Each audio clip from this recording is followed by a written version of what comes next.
Already அப்பா ஒருத்தர் இருந்து இறந்துட்டாங்க. இப்போ அவர் இடத்துல இன்னொரு அப்பாவை கொண்டு வந்து வேற ஒரு ஆள் அப்பா அப்படின்றதெல்லாம் எப்படி அது வந்து அன்அக்செப்டபிளா இருந்துச்சு. கண்டிப்பா. அப்பா இப்ப என்ன வயசுல? அப்பா வந்து நான் காலேஜ் ஃபர்ஸ்ட் இயர் படிக்கும்போது இறந்தாங்க.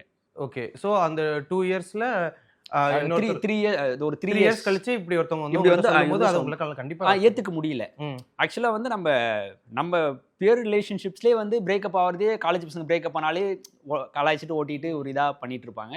பட் அப்பான்றது இந்த மாரி வந்துட்டு வளர்ந்து வந்துட்டு இப்போ அந்த இடத்துல வந்து அம்மா கூட இன்னொருத்தவங்க வந்து அதெல்லாம் அப்போ வந்து ஏத்துக்க சுத்தி முடியாம இருக்கவங்க என்ன இருந்தது. சொல்லுவாங்க ஆ அப்படின்னு நெறைய விஷயங்கள் இருக்கு. நெறைய இருக்கு.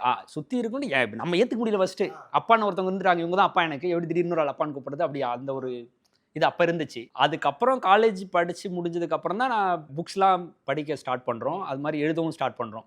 அப்ப இந்த பெரியார், அம்பேத்கர் இந்த மாரி புக்ஸ்லாம் படிக்கும்போது இந்த பெரியாரோட பெண்ணியன் அடிமையானால் புக்லாம் படிக்கும்போதெல்லாம் நெறையா இருக்கு. அதுல எல்லாத்தையும் விதைகள் மறுமணம் அதெல்லாம் டிஸ்கஸ் பண்றாரு. இப்ப அத பத்தி நானும் எழுத ஆரம்பிக்கும்போது நம்ம வீட்லயே ஒரு அம்மா இருக்காங்களே. நான் மத்தவங்களுக்கு சொல்லிக்கிட்டு பேசிக்கிட்டு இருக்கோம். திருந்தணும் மத்தவங்க திருந்தணும்னு பேசிட்டு இருக்கோம். சமூகம் மாறணும்னு பேசிட்டு இருக்கோம். பட் நம்ம எதுவுமே இதுக்கு பண்ணாம இருக்கோம்ல. இத்தன வருஷம் ஆயிருக்கு. ஆல்ரெடி இவங்களும் சொல்லியிருக்காங்க. அதுக்கப்புறம் தான் அம்மா கிட்ட பேசலாம் அப்படின்னு சொல்லிட்டு, அதுக்கப்புறம் தான் வந்தது. ஒரு 4 to 5 இயர்ஸ் நடந்துச்சு இந்த சேஞ்ச் எனக்கு ஓகே. ஆச்சு நடக்கிறதுக்கு.